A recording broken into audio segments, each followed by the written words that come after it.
શું તમે પણ વર્કિંગ મધર છો અને બ્રેસ્ટ ફીડ કરાવવું છે અને તમને એ નથી ખબર કે બ્રેસ્ટ મિલ્ક પણ સ્ટોર થઈ શકે છે? Then this reel is for you. આજે આપણે ડિસ્કસ કરીશું બ્રેસ્ટ મિલ્કની સ્ટોરેજ ગાઈડલાઇન્સ. તો તમે જો ફ્રેશલી પમ્પ કરેલું બ્રેસ્ટ મિલ્ક છે તો એ રૂમ ટેમ્પરેચર પર 3 to 4 અવર્સ સુધી રાખી શકો છો.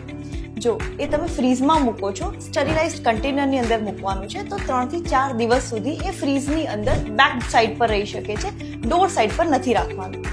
જો તમારે એને લાંબા ટાઈમ સુધી રાખવું છે તો તમે એને ફ્રીઝરની અંદર રાખી શકો છો, 3 to 6 મંથ સુધી રાખી શકો છો.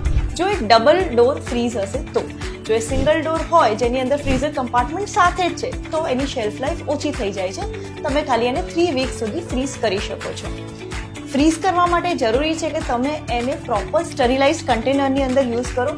ફ્રીઝ કર્યા પછી જો તમે ફ્રીઝરમાંથી ફ્રીજની અંદર કાઢ્યું છે, થો કર્યું છે, તો તમે 24 અવર્સની અંદર એને યુઝ કરવું જરૂરી છે.